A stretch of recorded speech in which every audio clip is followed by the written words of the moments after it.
With almost impeccably great timing, Spike Lee's The Five Bloods drops onto Netflix, and it is a movie that is pertinent today, more so than any other time, and it is a story about two never-ending wars, the war in Vietnam and the war of civil rights. And of course, Spike Lee isn't, shy in trying to wrap his thematics in. It is full in your face, and throughout the first hour of the movie, you get points in history where people have been subjugated. You get first accounts of things. You get images of horrible things happening between the war and the civil rights movement, and then you get flung in to these four old war veterans who have arrived back in Vietnam because they're there to try and find their fallen comrade.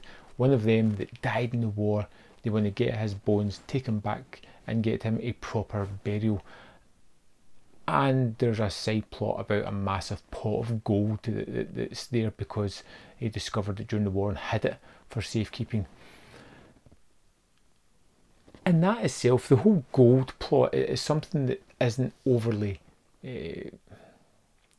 original. We've seen that kind of aspect before, but Spike Lee tackles it in such a ferocious way that it can't help but just knock your socks off. But if you go into this movie looking for a simple action movie, looking for people who are fully fledged characters who are going through emotional stuff that has action beats, you're going to get that from this movie. If you want to dig deeper, you're going to find a treasure trove of thematics that are really rich to dig into, that offer more, that will reward more than one rewatch. And it's a great balance that you very rarely see done. Really interesting story that is something that is pertinent to today, that tackles really heavy themes, but it's an entertaining action flick as well. It's wonderfully staged. You get this fantastic range of ratios that the movie uses, jumping from 1 to 133 to show back in the Vietnam days, spreading out to a wider screen epic whenever we're modern day, and then when it gets to the jungle it kind of opens up to almost full frame, and envelops the people who are trudging through this. It's wonderful, it's noticeable, but it's just really cool.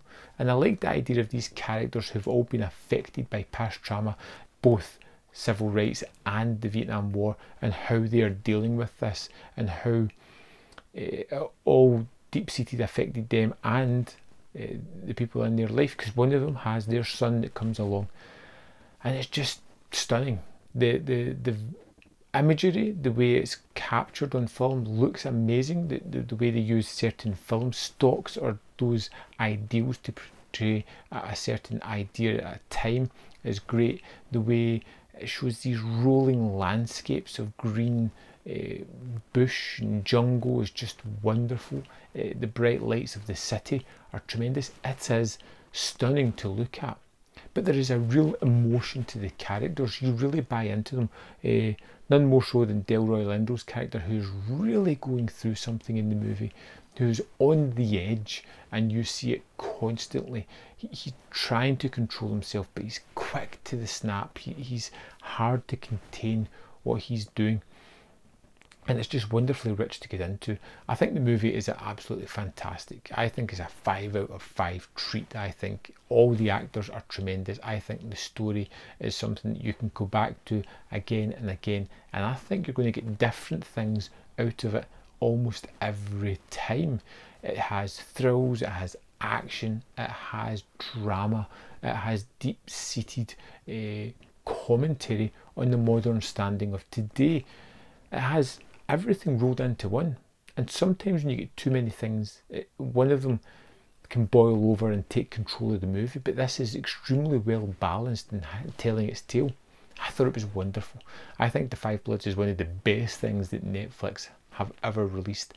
I'm already looking forward to my next watch of it, to see those characters, what they're going through again, to see that vicious snake bite, which just almost made me jump out of my seat when it happened, and how that person dealt with it was just wow, inducing. And the movie has many segments like that.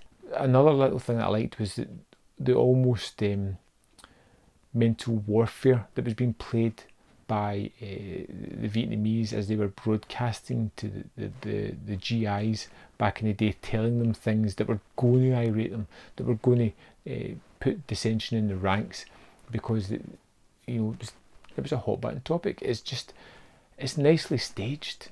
In fact, everything about this movie I think is just absolutely wonderful. One that I would highly recommend checking out. It's on Netflix. There is no reason not to watch this one, and I would love to know your opinion once you've checked it out. Let me know in the comment box below your thoughts, and I'll see you next time on Man v Film.